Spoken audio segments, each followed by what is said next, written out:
Stop doing that. Who's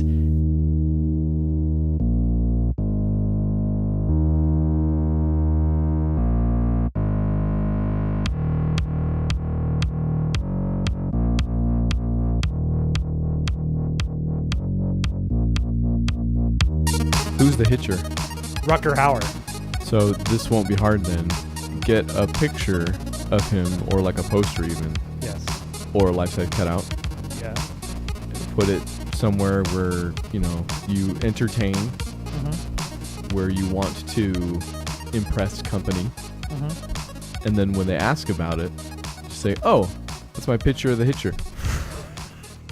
Welcome to Zero Hit Points, everybody. It's November 29th. That was a long setup for a terrible punchline I'm Ryan Miller. that I hope you don't add in. I hope you go in from this point. And I remember him from last week, Matt Amberg. Thank you. It may have been the last time we communicated. We don't really talk as much as we used to. But it makes these so much more meaningful. Full, less. It's fluid dynamics. That's our company name. We are fluid.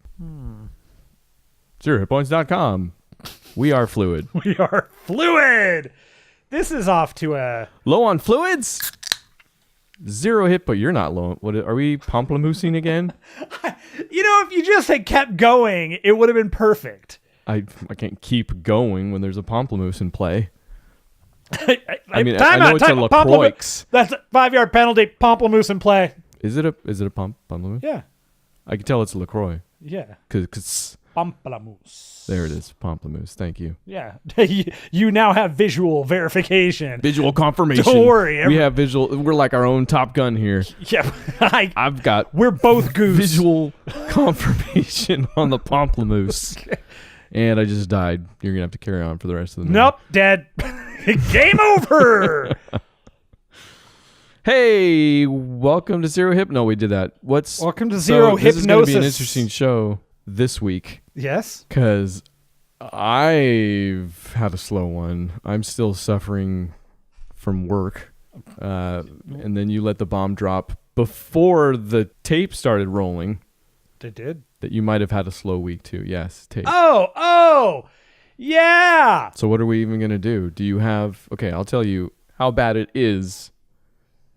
I have no movies to speak of. Well, you do. You do have a movie to speak of. Well, I'm hoping to speak of your movie. Because that I think you have a movie to speak of, and this is a conversation I think you kind of reserved until I saw it. Sounds like... I think so. Of course, I'm talking about Too Fast, Too Furious. No, finally. Yes. Man, the one, yeah, definitely the one I would have saved any commentary on. Because you can just dive into that one forever. It's the worst one. Okay, that is the worst one, and yet it's still competent for its own little like weird thing. If that movie existed in a like the alternative universe, which I guess it kind of does, it's not irredeemable. No, it actually kind of is okay. It's I can't disagree with anything you're saying. I can't. Here's the thing. I just watched it 2 days ago. I don't remember anything about it except for the swamp. I have no idea what you're talking about. Yeah. It's fine. Whatever. I'm looking forward to getting to Tokyo Drift because I actually remember really enjoying Tokyo Drift. Like, well, that's a good movie. Yeah, I thought it was, and I'm looking forward to seeing Han Solo. Too Fast is the one. It's just Paul Walker and Common. Sure, go with that. It's Ja Rule, I think. See, that's the thing. I just watched it 2 days ago, and I don't remember. All I remember is Paul Walker's in it. Roman. It's Roman. He's in all the yeah. movies still now. Yeah. Is that common? I don't know. It's uncommon for me to know who's who. Paul Walker and Vin Diesel are like the only two people I know in these movies anymore. Vin Diesel is not in this one. And he's not in this one. Yeah. That's the worst one. Like the entire... Makes you wonder. Yeah, the entire connective tissue of these films is Paul Walker, R.I.P. Oh, you're right. Paul Walker is in it, though. Good comeback. Yeah. Redeemed. So, okay. We did Thanksgiving. Here's what we did. So, for Thanksgiving, 2009. Happy Thanksgiving. I think was the last time my wife or I had eaten meat. We went pescatarian. And it happened. We chose to do it like the day after Thanksgiving or whatever. It was a bad one then, huh? It was a rough day. That's all I gotta say. Yeah, from separate toilets across the house. Hey, you want to go vegetarian? Maybe a little bit. What about pescatarian? Okay, yeah, that's better. I like seafood. Oh, shellfish. I'm Jewish. So we recently decided to just stop and started. We had some turkey legs and it was novel. Turkey legs were good. Oh man, I knew this was because you've requested a special trip when you make your special trip. Yes, my special trip next to California. week. I didn't know you were gonna. I see. That's just me being full of myself. I thought I was gonna be your first meet. Well, Ryan, I do have something in store for you. But you ate some turkey. Well, how was the turkey prepared? How do you go back to? Was this literally the first meat? This is the first meat. No, this was not the first, but it was the first. Okay. It was, I don't know, the first week. Okay, the first turkey. Yeah, we didn't eat a whole turkey. We just got turkey legs and just baked them and covered them in butter and bacon. All right, and that was it. Okay. Well, she had bacon. I didn't have bacon. But after that who cares? Whatever. We spent way too much time. We spent way too much time on that. Edit all of that out. Done. Thank you. There we go. We went and saw Thor Ragnarok. Ah, that's the one. Yeah, the Taika Waititi joint. Mm-hmm. Yeah, he plays the rock dude. Mm-hmm. He's funny. Which I mistakenly thought was Murray from Flight of the Conchords for the entire movie. It's not him, but he is not in the movie. So good job. But Taika Waititi is he's in all of his own movies. He's one of those directors that puts himself in everything. He's kind of the main. Did not know that. Yeah, he's kind of like the main guy in What We Do in the Shadows. He's the main character there for the most part. Didn't he do Wilder People? Yeah, he's in there somewhere. I was gonna say, where is he? I don't. The last one of his I saw. I haven't seen it yet, so I don't know. Okay, all right. He's in it though. He pops up somewhere. Oh, that was him. Yeah. He was a wilder. He was just a tree they walked by. Don't worry about it. So this is momentous. The authority, not just for 0 hit points. Shut up. For just a great many people, gonna weigh in on the movie. I'm talking about you, of course. I am not an authority in any way. There's so much crap about that character I do not remember anymore. There were some great moments in it. I did really love the Donald Blake reference, the nods that they gave him with when he meets Doctor Strange. He comes in with the umbrella and when there's actually one other nod to Donald Blake in the first movie. He signs his name as that, but when he was Donald Blake in the comics, at one point he was like a split personality thing, and when he wanted the homeless guy, right? He was a doctor. He was a doctor. Oh. Yeah, so not homeless at all. Doctor? Yeah, nope, dang. Not homeless at all. There were probably arcs where he was homeless or something, but the only thing I know is that at one point he was a homeless guy with amnesia, wasn't he? That happens to every Marvel character. Okay, literally every Marvel character has had that happen to them. Okay. But he was a doctor that had a cane, and anytime he needed to become Thor, he'd slam it down, and then the Thor costume would show up, and he'd just be Thor, and it was kind of cool to see that little thing. I love Benedict Cumberbatch as Strange. Like, he's just great.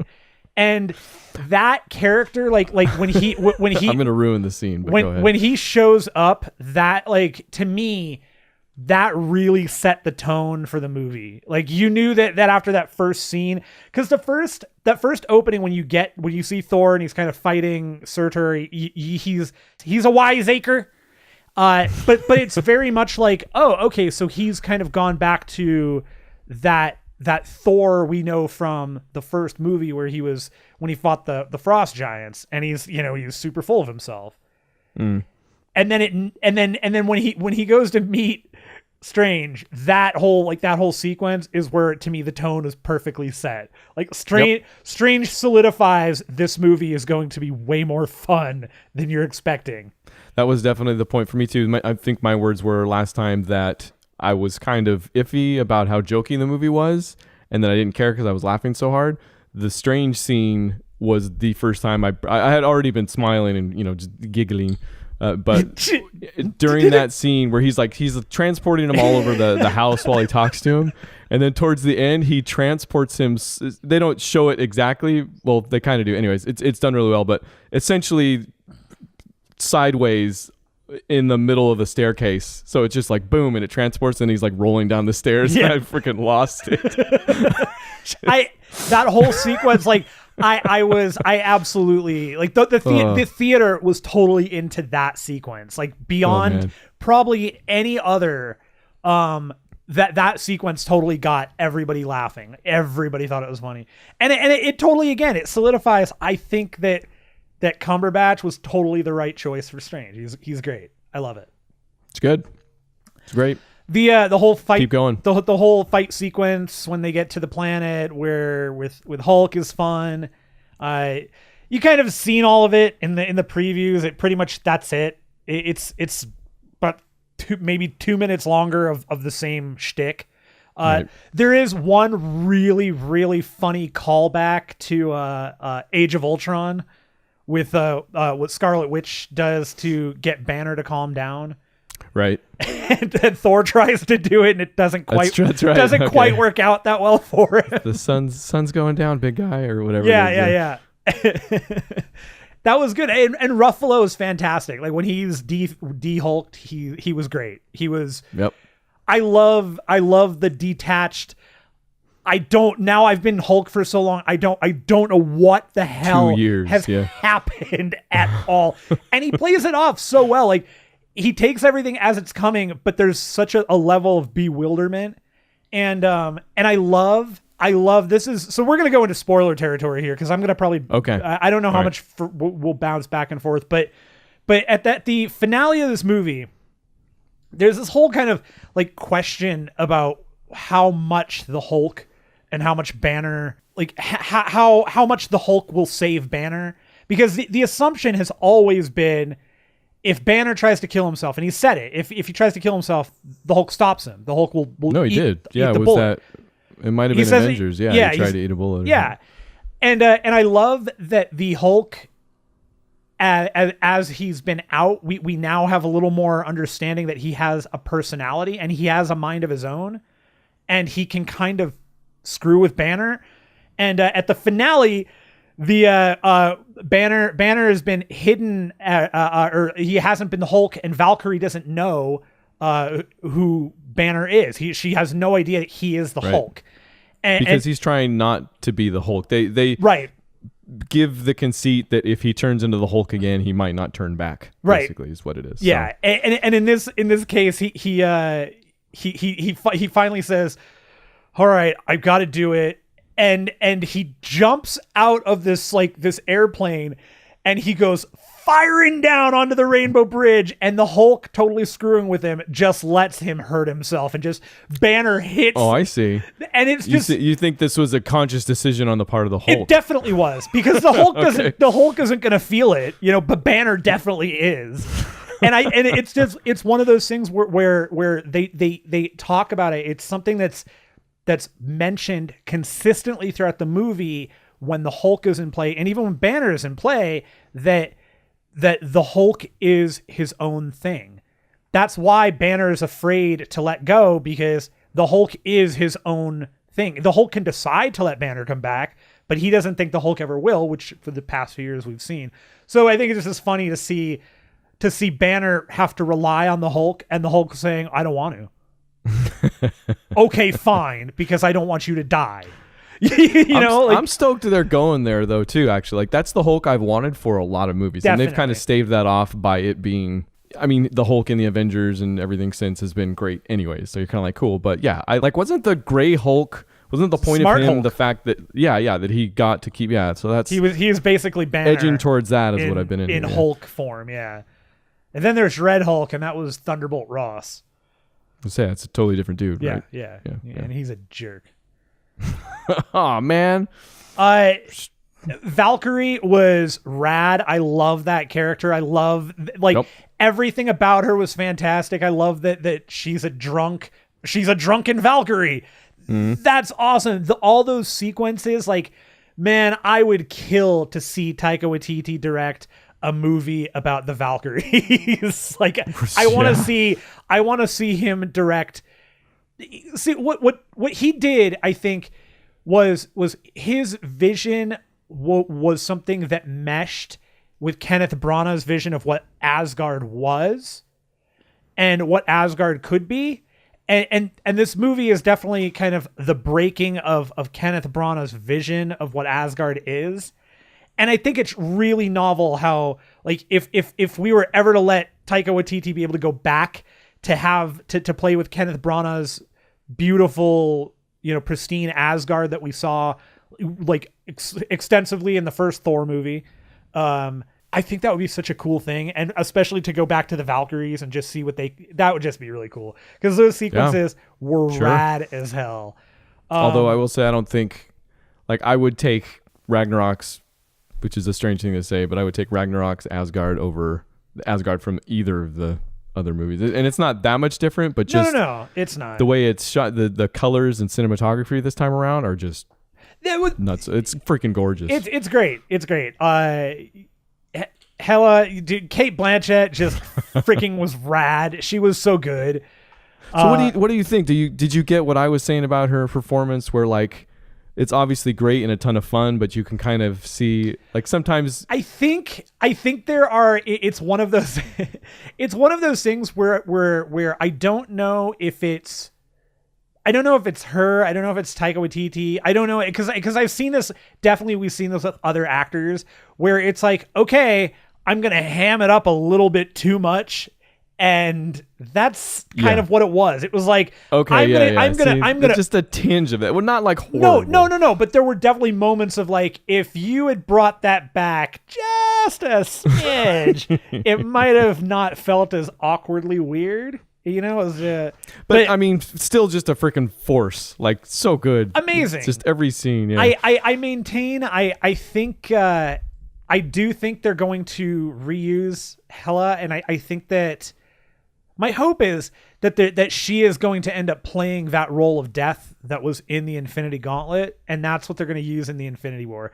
Maybe not. Maybe they don't go that far, but if they're going to use, like, the whole redemption arc or anything that they did with with Nebula, because you've still got her battling it out with the Guardians, kind of, and, like, that tenuous thing, and she's still going to kind of want to grab for power anyways. So it kind of makes sense that if you can get Hela to take the place of Death, it works a little bit. The only reason I don't know if that would happen is because, like, Death plays a big part in and again, it's going to come down to adaptation, which from the beginning I've said this, the Infinity War Gauntlet, whatever, it's been a nutso adaptation. Like, I just don't know how they're going to do it, because as heady as those books are, and Death is a big part of them, but she doesn't have lines or anything like that, or she has one line, right? Or maybe it's two or something. She's got like, she doesn't really say anything. Yeah. So I mean, that would be a cool thing, obviously, a way to work it in. Like, that would be right up there with all the good adaptations and kind of moving with the cinematic universe that they've been doing. Yeah. But I can't really see Cate Blanchett kind of standing in the background for no, but I think that there are aspects of Death and maybe, like, she no longer, they've never really introduced Mephisto, and Mephisto does play a pretty big role in how Thanos kind of communicates with everybody, because he kind of plays an intermediary. In some ways. Got it. Maybe she kind of fits both roles, and they kind of, I don't know.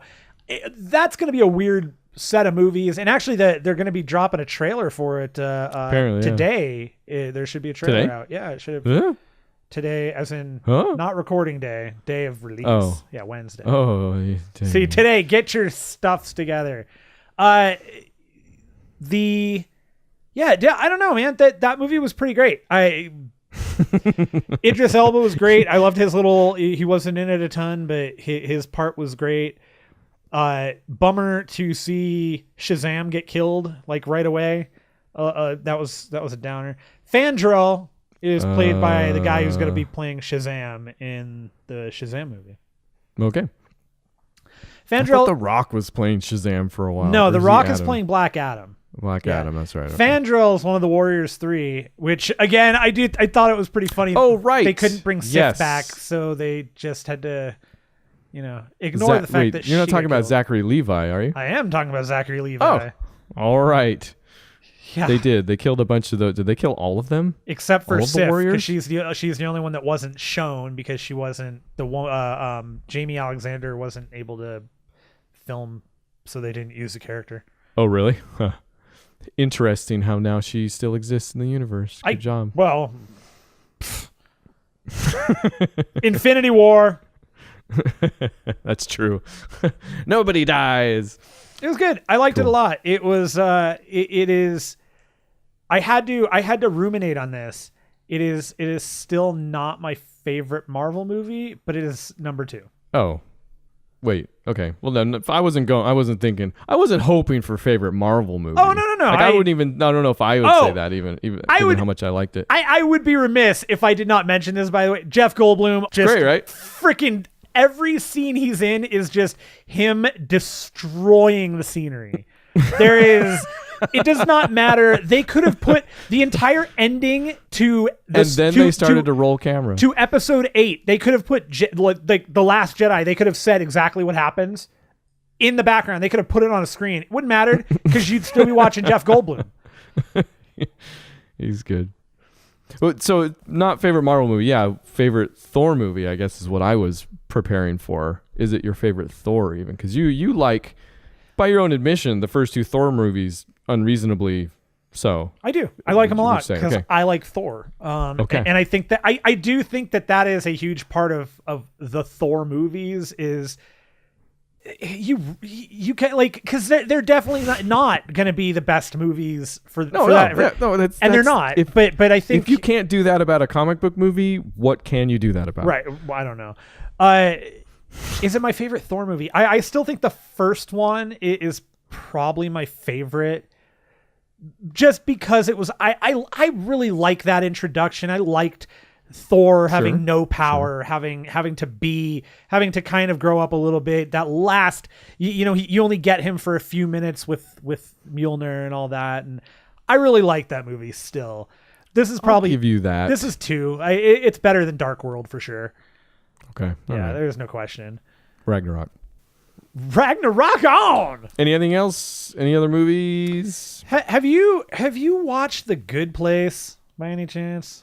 I can't now. I can't tell if you're doing this just for the viewers or if you've forgotten both for a third time. Okay, fair enough. I think we made it part way through, like, because they had a hiatus, so probably only part way through the first half of the first season or something like that. Okay, yeah, all right, fine. I'm on the last episode of the first season. I know you're liking it. I am. Well, I'm up and Are down. you pulling with back it. on it a little bit? No. I like it. It's one of those. It's a show that I think is going to end up going kind of into that regular rotation of shows I'll go back to and rewatch a bunch of times because there are parts that are like funny as all hell. Like I've laughed out loud. Yeah. And it's freaking Ted Danson and Kristen Bell. And there's nothing wrong with that show, technically. The cast is fantastic. Megan Amram's writing for it most of the time. Yeah, she's so funny. But there is some weird. I still don't know how I feel about that. Like, it's gotten better. Definitely the last 4 episodes were like top tier, great TV. I have to go back and rewatch it though, because I feel like I had some issues at the beginning of that show and I want to see if they're gone now that I know how it unfolds. Okay. Because some of those characters it's like a puzzle. Yeah, a little bit. A puzzle. I was puzzled. I guess we'll check back now. We just have to check back on that. We don't have to. We don't have to do anything. See how it's going. Let's talk about video games now. All right. So wait, one might argue that's the one thing we have to do technically during this thing. I just don't. You're right. Nobody would actually argue that. I don't like. Yeah, I don't like that. I don't think anybody would. And I don't like being forced into like that box. Okay, you're painting me into a corner, and I don't like it. You gonna pigeonhole us? It's people who play video games. Yeah, maybe I played some video games. Maybe I didn't. Too bad. Fortnite. I played more Fortnite. Good stuff. They just released an update this week. Yesterday actually. The smoke bomb. The version 0.19.1 update that was released on Tuesday. Once again. What? It says today here on this thing that I myself wrote earlier. Well, you're wrong. Came out already. It's there. Oh, all right, okay. Wait, so you've spent some time with this? I've not spent any time with it, but it dropped today. There is the smoke bomb for Battle Royale, and then the Fort Nightmares event is over, and they've updated it to like these mutant storm things that I'm actually wicked excited to play with because they got a whole bunch of weird guns and stuff that you get to go after. And so another event, technically? Basically, yeah. And I'm super excited to check it out because those guns look like nuts and fun. Do those drop in Battle Royale? No. Well, no. Okay. I don't think so. I mean, okay. They definitely won't drop. No, they won't. No. Okay. They're just PvE weapons. Decidedly. Yes, I am now at the yes. Yes, the answer. No, yes. No, yes. Did you do any Battle Royale? No. I did not. I was going to ask you for your record this week. Okay. No. That 7th place finish tided you over. I didn't really have much time. Fortnite, I only played a couple of rounds at most, maybe half an hour, 45 minutes. I got enough to get one or two more Fort Nightmare loot llamas, which you got nothing out of. Great. Okay. But I spent then the other rest of my time that I had, which was like a whole, again, 3 hours maybe at max. Wow. Over the course of 4 days playing Super Mario Odyssey. That game is super fun, man. I totally broke out the amiibo and the big 8-bit amiibo got. What does that give you? It unlocks a classic Mario costume, which was cool. And if you use it a second time, it gives you like a power star, so you're invincible, which is just novel. Just yank that out in the middle of nowhere. I knew that would come in handy. It did. I also used the my Wario amiibo gave me a Wario costume, which was pretty cool too. Nice. It's fun, man. That's cool. That game is super well put together, and the further on you go, you get to a point in each level where you're like, okay, I just am not sure how I'm going to get that moon, so I'm just going to move forward because I have enough moons to go to the next part. You'll get to the next part and go, oh, okay, now I understand this thing that I can do that I didn't really think about in the past. And it kind of unlocks like going backwards. So you go back to try and figure out how to get things. And it's just been really cool. And I'm really enjoying it. I'm on, I think, the 4th world now. The forest land. Correct. Thank you. So last we talked, you were having issues or still warming up to the actual platforming? Yeah, the platforming is a little bit better. It's definitely taking time. I'm noticing like the skill is coming back to me or it's growing, but you can't. One of the things you can't do is you can't adjust the sensitivity of the mouse stick movements. So when you go to move him, sometimes it's like you can't. It's advanced video gaming, man. Yeah, I know, and we're playing on a Nintendo. Yeah, I had too much option. Take it back. Do you want to use a controller or not? Every time you boot the game up, though, it's like, hey, why don't you use the motion controllers because it gives you different options. Because I have a pro remote and that also has motion controls to it, so I'm just gonna do that crap, which is not as like functionally easy because doing this, like going, is just uncomfortable at times. Sounds fun. Yeah, like I'm sitting there playing and like my wife is just like passed out on the couch and then, and she goes, "What?" she thinks I'm like having a fit. It's a whole thing. He's seizing again. I'm a Caesar. Hail Caesar. Yeah. So Super Mario Odyssey, get it. I don't know what else to say. It's fun. I gotta find a Luigi one because I want Luigi's hat, and, costume, hat and gown. His unique outfit. I think I half knew this, but obviously you're throwing your hat around to seize people. Yes. But there's different hats. Yes. Okay. Yeah, the hats. Now I know the that hats 100%. don't. Yeah, they don't actually. The hats are just cosmetic. Like they. Oh, well, okay, that's actually not true.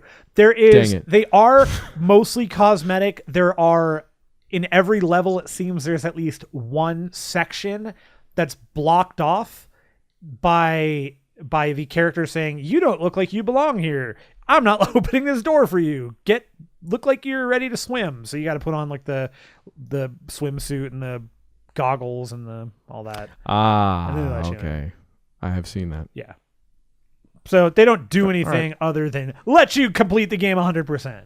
So sounds like my kind of thing. It sounds like a game that you should get for a system you don't own, but will someday. I have seen that they have bundles, which is kind of the thing I've been waiting for on the Switch. I want to get something, but they're not really discounted. They're like $60 more for the Mario Switch with a Mario game, and I'm like, well, I could buy them. That's a separately. good deal. Oh, this was a very not so Cyber Monday for me. Did you get? Speaking of holidays like Cyber Monday and Black Friday, I like how we made it through all of last week's show without even mentioning Thanksgiving. I totally forgot about it, to be honest with you. So did I. Like I was in it totally. I thought it was the fall. I thought it was this week. We thought we were going to stream on Thanksgiving night even. Guess what didn't happen? We did not stream. I wasn't even in town. I was at Thor. So, did you get anything fun for these holidays? I'm curious now. There were some things purchased that were purchased. Yes, like a new chair. Okay. Very excited for. It's actually a DX Racer though, so it's one of those gaming chairs. Beth bought me a really? Yeah. Because the chair that I have right now is garbage. It's like a really. So you can use this for like you're talking about like in your office there? No. My office chair is chair? okay, but the chair that I use for like playing games on my computer is not. Oh. And so she got me a new chair, which I'm pretty excited about. Is this one of those? The only gaming chairs I've ever seen are like the like weird rocking chairs, like chairs without legs, speakers in the headrest. Just look up DX Racer, dude. Okay, I'll look it up. Because I don't know what you're talking about. They're pretty popular chairs. She okay, all right. Okay. And I got some more memory for my computer and a new router and a modem. Wow, man. Talk about, you realize for Cyber Monday you can buy things that aren't computer related. That's just like a name. Okay, now that is confusing to me, and you're gonna have to elaborate. Tell me more. I got Deus Ex: Mankind Divided. It was on sale on the Xbox. I was told you don't have to just get like technology for Cyber Monday. Hey, don't, it's what else you get? Anything? No. Fair.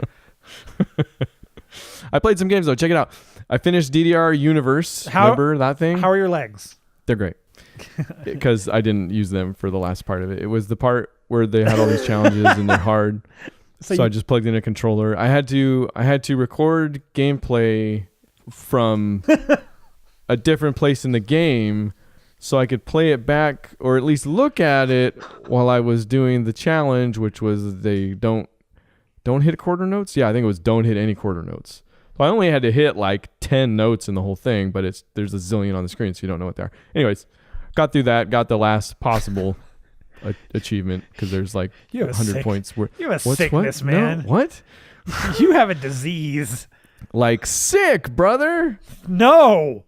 Oh. No. Like you just ate 5 bad fish tacos because the first 4 that made you throw up and have diarrhea really badly were like, oh yeah, no, they still tasted good. I'm not sick. When I finished it, I put it on eBay and somebody from Puerto Rico bought it. Wow. So I don't know if it's gonna help him at all, really. Bless him. It's like, I already finished all the paper towels. Now what do I do? Play DDR. No, I'm not sick. He's not sick. Because I also played Star Wars Battlefront 2. And you know what? Take away my Star Wars card. I like the campaign. That's fine. I'm not taking away your Star Wars card for liking the campaign. I saw a headline from an article the other day from Kotaku, I think, saying that whoever it was played the Star Wars campaign and loved every minute of it. I'm not a psychopath, okay? Let's not go crazy. But the weirdest thing is there's two things basically in that game. It's the fan service where you'll play a level as Luke, Han Solo, and Lando are the only three I've gotten, and I think I have a couple more to go. So there's probably a couple other heroes thrown in there. And then when it's not that, it's kind of this overarching storyline with Iden Versio, the main girl who's she defects and ends up helping out the Rebel Alliance and stuff like that. So there's those two kind of competing things. Guess which one is just redeeming the whole thing for me? The fan service. There it is. There it is. Grain of salt. I'm going to say some things that I feel are untrustworthy at best coming from me now, but there are these missions that function as, and I've never played Battlefield 1, but I know the campaign there was really a lot of vignettes, kind of, right? Mm-hmm. So when they go into heroes and the hero stories and the hero chapters, it functions as a vignette. Like the one with Luke, you're stranded on a planet with one of Iden Versio's crewmen from Inferno Squad. There's three of them. And Luke doesn't try to kill him. So he is like, well, because of all the propaganda he's been fed. Oh, sure. Supposedly about, how bad the Rebel Alliance is and stuff like that. It doesn't build that stuff out enough. It basically just assumes that you get the picture, like the people or some of the soldiers even of, regimes like the Empire are fed a bunch of bunk, so they think that they're the good guys or whatever, right? So there's this back and forth between Luke and him throughout the entire level that ends up with him kind of being like, there being a question mark at the end of it, which feeds back into that story because he defects with Iden. But that little vignette where Luke's there and you're playing as Luke and does some stuff, like, works, like, lands for me. Like, none of this is remarkable. Okay, it's not the best campaign of 2017 even or anything like that. No, but it's way better than I've seen people give it credit for so far. It sounds exactly like the Battlefield 1 campaign. Fair enough. We'll it just sounds like it's just a bunch of no. I mean, it's a bunch of vignettes that are loosely related, but not. But they're not farts in the wind or whatever. Like the Han Solo mission. They're really more of they're more tutorials than anything. There's a little bit of that, yeah, because you have to learn new mechanics when you have a new character. Like they have the same things that they have for the multiplayer, I would imagine. But I haven't played that yet. But the Han Solo mission, they pair him with a statistician, so he's literally just telling Han Solo the odds for the entire episode. That's just stupid. like they don't capitalize on it like in a way that like eventually Han Solo ends the episode being like, you know what, Chewie, I don't like the odds or something like that. Like that's not in there. One out. Pew.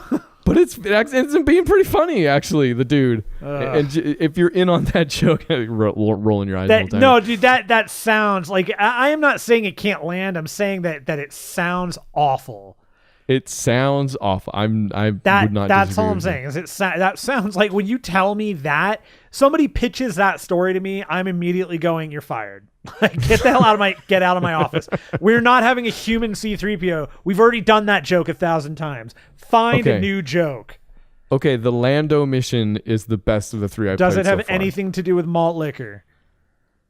No. Why do they never capitalize on that? Billy D. Williams does the actual voice too. Like he's in there. Again! Why not the Colt 45? Here's what they do though. Tell me. Lando, right? Does it Landos for you? Lando's not Blando. He's not. Lando's not Blando. He's in commando. They Oh put man, him. wait, just think about that for a second. What if Lando was in Commando? Like Billy D. Williams man. was Arnold Schwarzenegger. Lando Commando. The Lando Commando. He doesn't wear no underwear. He's coming for you, ladies. Okay, tell me about Lando. They put him in his mission with a B tier alien. Like he's one of the aliens that looks most like the little gray men from the Star Wars universe. Okay. Except they're green. Yeah. He's in the canteen, I think, at some point. Yeah, I can't remember what their race is called because his name is Shriv. I can't remember what his race is. My brain has seriously dumped all of that information. I don't know if I've ever known that actually. So, again, take away my Star Wars card. Card gone. But it ends up being number one. It ends up being for me perfect for Lando because I always have this picture of him. He's a supporting character. You know, he's best friends with Ni and Num, right? The Duros. Like you would imagine the adventures that those two had would be fantastic, right? Like, would you watch a Lando Ni and Num movie? Dude, I would watch anybody in Ni and Num movie. Okay, also fair. that, but yes, somebody figured that out, and for this level, they don't give him Ni and Num, so I guess he's a Duros. That's what they're called. They're called Duros. There you go. Duros. So minus points maybe for no Ni and Num actually, but they give him a B tier alien. They give them banter that works. Like I laughed out loud 2 times during that mission. That's small fraction of all the jokes that were in there, but still. Did you tally mark those ones? You're like laughing. I did. I should have actually. Should have recorded that. Xbox record that. But it's good. Nice. I'm having fun with it. I can't believe you. I refuse to be engaged. But that's all I played. I had family over for Thanksgiving, so we did like a bunch of board games, which were fun. We did. Have you done Codenames before? No. Codenames is fun. Like it's cool. My brother-in-law brought down the Disney version of it, which is good for getting other people into it. Sure. It's basically they just set out a grid and it's got pictures of Disney characters and whatever's, and you have to say one word and then give a number, and they have to figure out what tiles you're referring to based on just that one word. Oh, so it's like a weird oral version of Battleship. Yeah, that's fairly accurate. Yeah. It's fun. It's a lot of the game is kind of outside in your head and back and forth, you know, like one of those Sounds things. very difficult. We also did Betrayal at Baldur's Gate. Oh, that's cool. Is that I mean, I know Baldur's Gate's a D&D thing.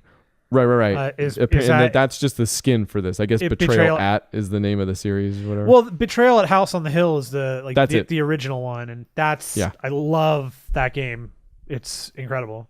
It was fun. It was a ton of fun. We only did that once because that's a little bit more involved. Were you the? Did you get to? Were you the haunt person?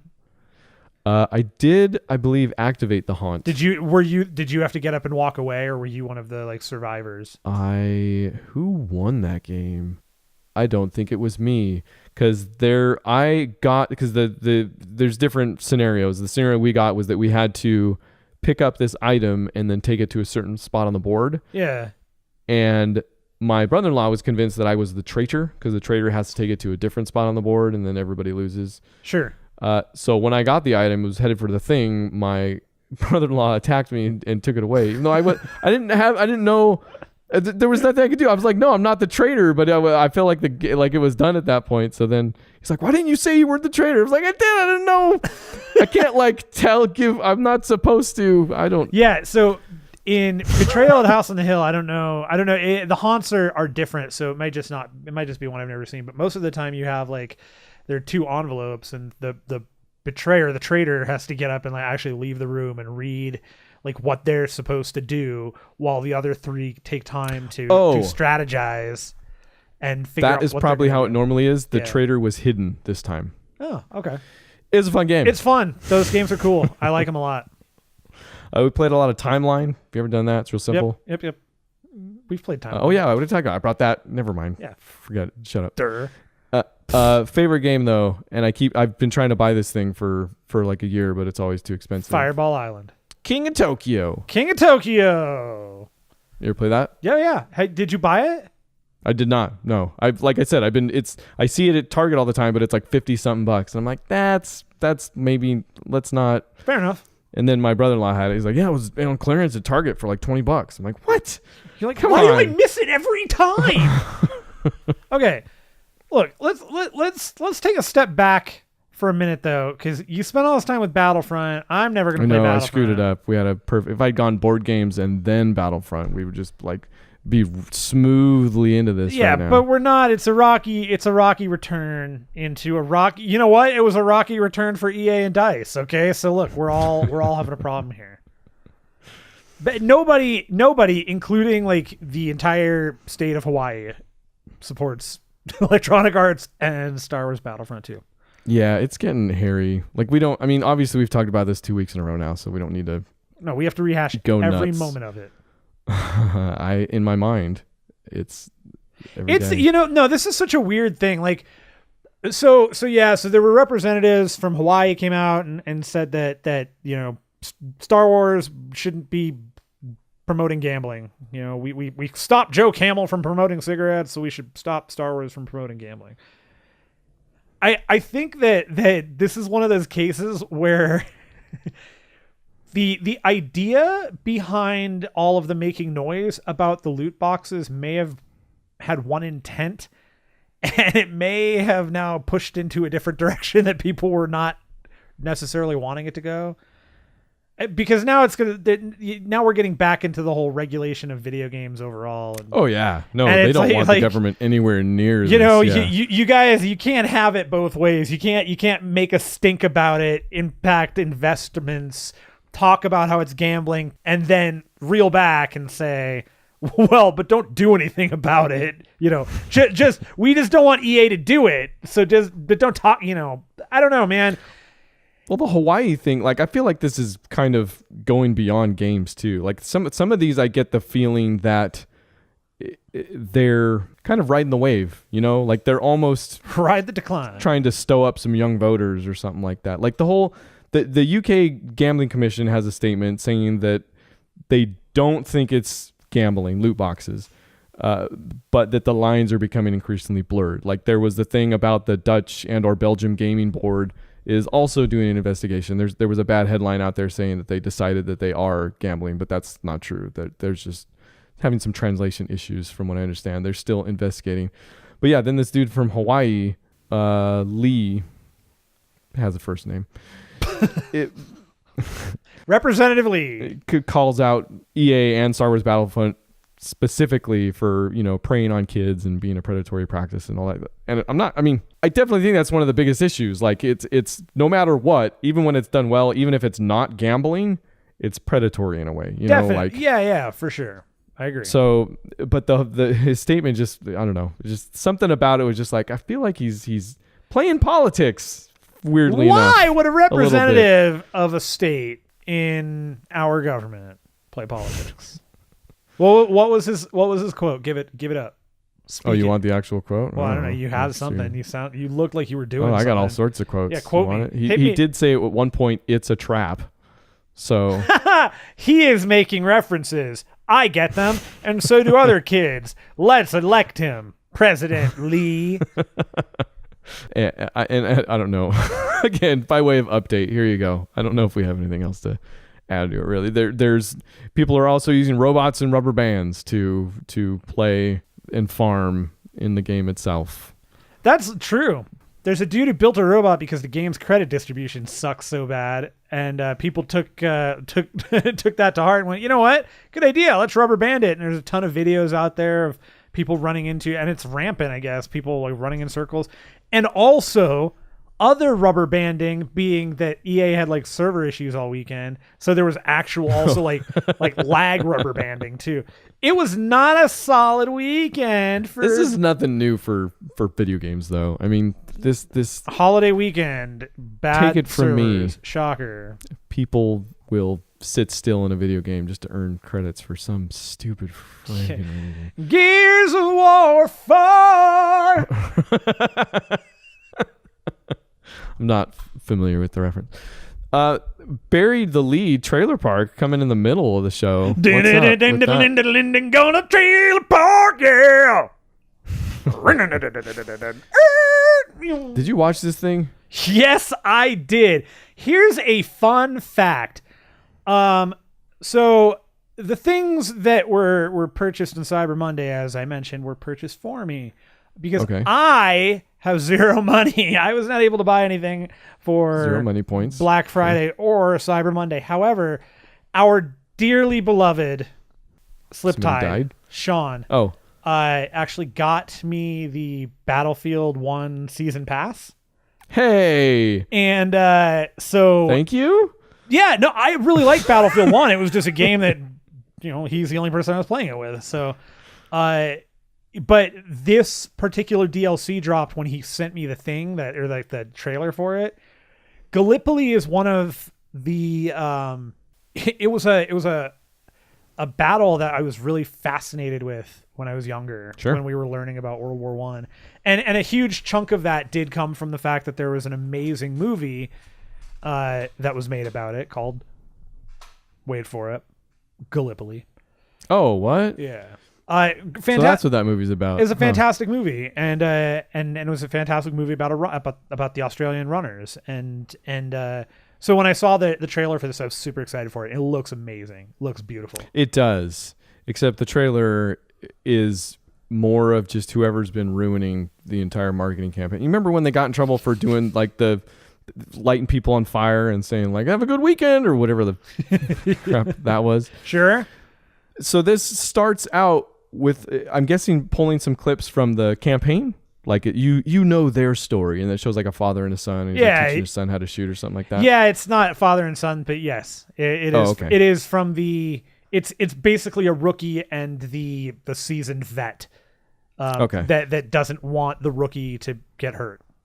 Okay. That sounds like a fun little story. It was one of my favorite parts of the campaign. Okay, see, cool. And it's the music that accompanies it is just very sweet and it's very positive. Yeah. Like look at this uplifting thing, like look at this cool story. And then it cuts to all the actual like multiplayer and explosions and face shots and stabbings that go on with a normal game, which I'm not like that's the game, that's cool. That's what you want. Yeah. Cut the positive music before that happens. Because then the rest of it is it's the same sweet music while you're like stabbing a dude. It's like, remember, it's just... To be fair, war is hell. So play the war is hell music. Well, don't play the soul affirming. Look, some people liked Handel's Messiah, and that's what they want to listen to. Just when they're stabbing. So bad. I couldn't watch it. I was like, I feel like I was into it. I loved it. That was trailer of the year for me. In fact, I am going to rewatch that trailer. I'm putting that in front of our next podcast. I don't think anybody else caught up. I didn't see any headlines about it, so I guess it could just be me. Yeah, you're losing your mind for nothing. I like Battlefront 2, right? So everything like you actually chose wrong in this situation. But that does look great. Battle of Gallipoli coming out December something. What was it? Correct. I don't remember what the date, but it's December. No. It's part of the it's not called Gallipoli. It's part of the actual pack. It's called something else. Trailer Town. That's not it. That's what we do. Nobody knows. Bungie. This is why we will never get anywhere. We are so ill-informed. Bungie in the news. I'm not ill-informed. Look, I know all about Bungie. They tried to do a thing in Destiny 2 where you got less XP the more you did something, but they didn't tell anybody about it. Yeah, and then they got found out. Then people got dug around and said, "Hey, wait a minute, you guys." And then they said, "Oh yeah, no, we're gonna fix that. It's fine. Don't worry. No, that was it's fine. It's fixed." And then people were like, "It is not." And they were like, "Oh wait, we didn't roll the hotfix out yet. Hold on." You'd like to think this wasn't just blatant, right? You know what, guys? There's a lot of stuff that goes on under the hood of any game. Maybe this will all be. Look, how about this? Okay, what if we just say, have a free trial of the game? I know you already bought it, but you got to have a free trial of it too on November 28th. What if I told you that? And then you're just trying to work in other news items. The player base was like, yeah, that sounds great. That really helps us. So Destiny, Luke Smith is doing. Yeah, he did a Q&A yesterday. It's actually happening while we're recording, I think. So next week we'll have the follow-up on this because I can't imagine that Q&A going super great for them. Well, yeah, who knows? The short of it being that they appeared to have some things at work under the hood that were found out, and whereas normally who would care? Like this, the games are built to keep you on the hook a little bit. Like this is all mechanics, except for the fact that the actual game was feeding them numbers that weren't correct, which is, I mean, if you got to draw the line somewhere, flat out line should probably be that line. Oh, I don't know. I don't draw the line at lying anymore. Okay. I draw the line at actual physical or do murder. You? Oh, I might. And you just told me a lie. Wait, that doesn't make sense still. It doesn't. Oh, hi, Mark. Hey, you know how nobody likes Tencent because Tencent keeps monetizing things and seems to be screwing with everybody? Guess what they are? Yeah, no, it's a fact. Is that true? Yeah, no. Okay. People don't like Tencent. Right. Tencent has a history of meddling. Okay. Which is why that's why people are very concerned with Fortnite and because Tencent has a stake in Epic. Well, Tencent also acquired the rights to public generation what is PUBG again? What? PUBG. Even if you knew what it was, that sentence didn't make sense.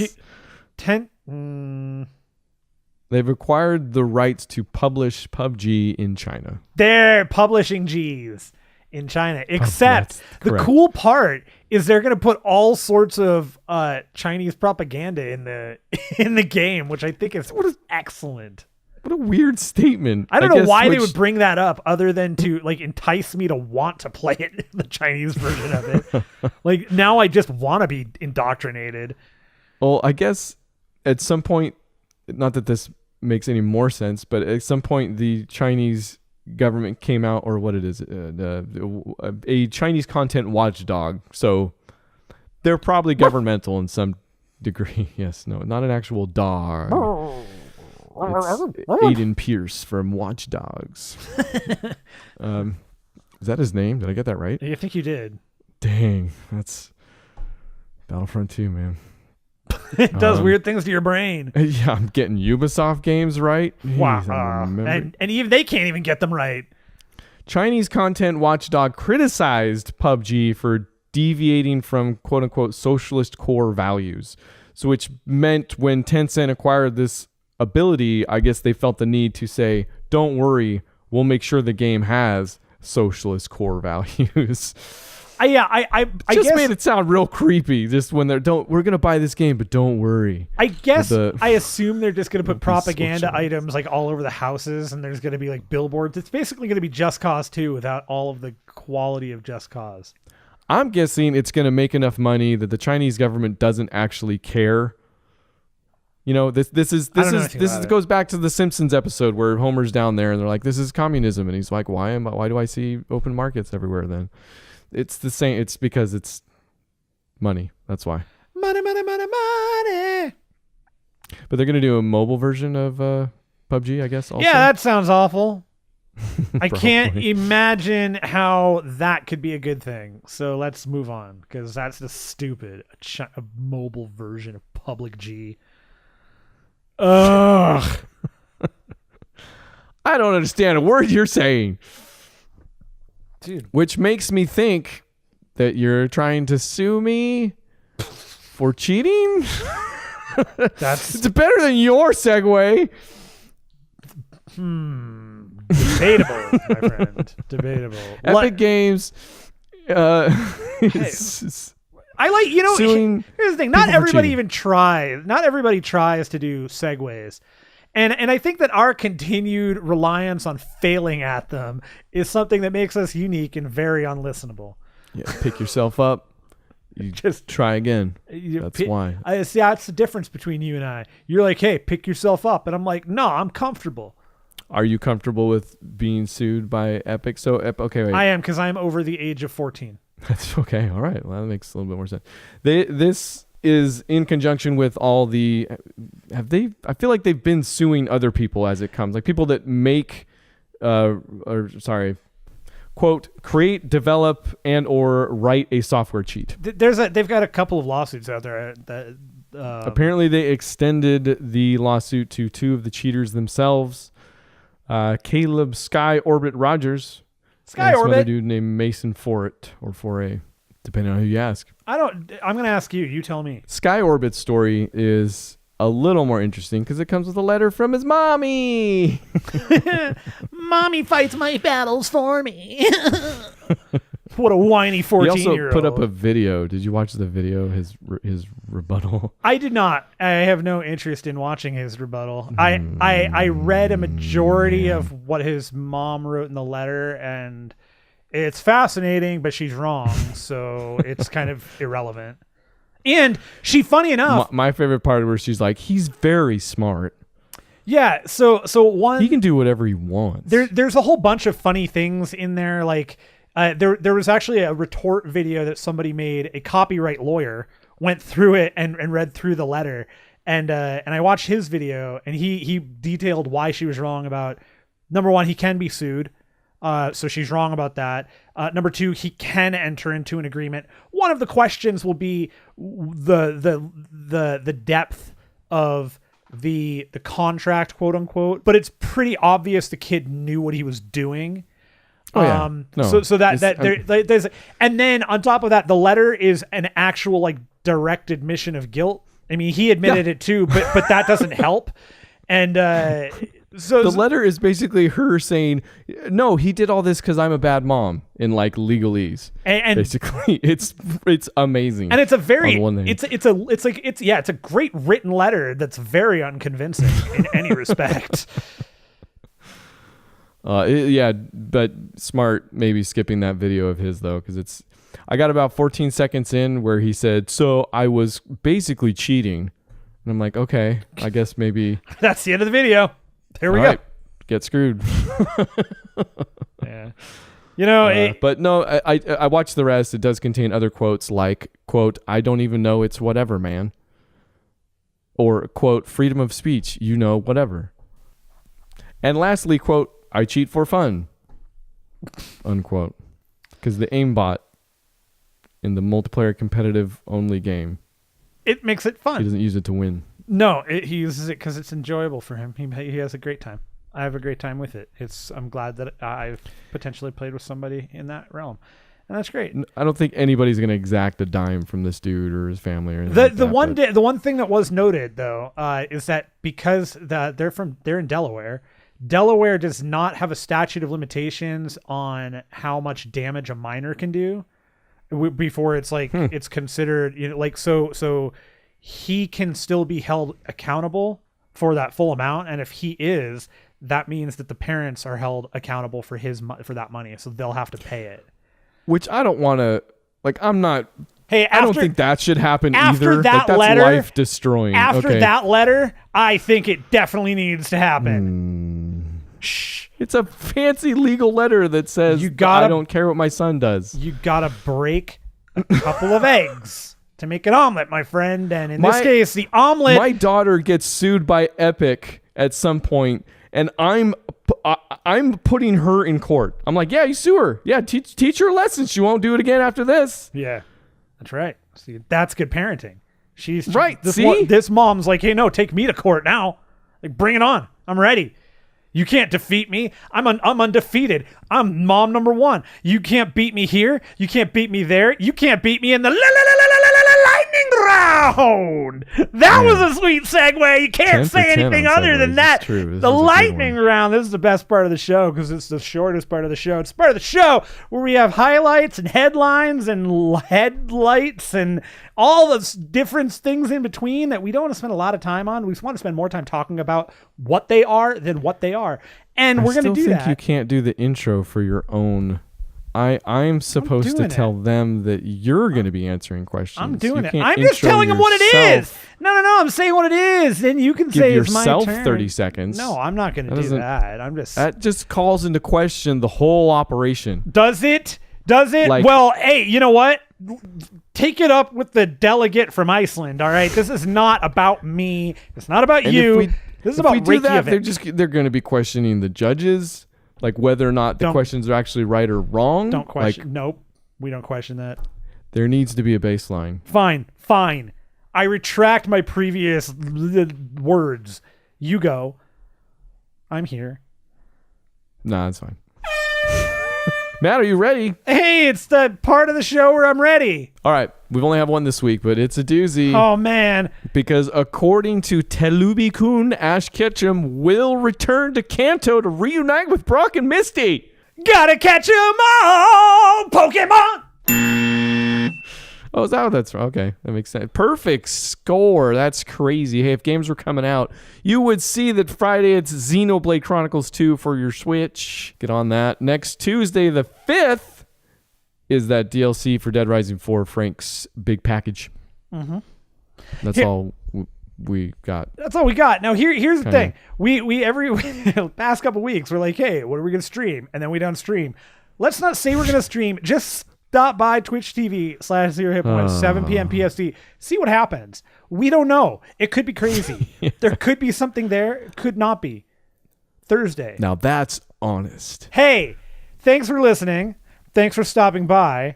What are you going to bring to this table next week? Star Wars Battlefront 2. Stay tuned. It's going to be more. We're going to talk about it. Yeah. Okay. Other video games. Yeah, probably just Super Mario Odyssey, probably some more Fortnite. We'll see. I don't know. We don't know. Could be some Battlefield 1. There's a whole bunch of new DLC out there that I haven't played yet, but it's all installed. I would like to take a look-see, so I'll check some of those out maybe. Slip into some tides. Slipping tides. All right, hey, also, don't forget about Twitter. I was just going to look at you until the podcast ended.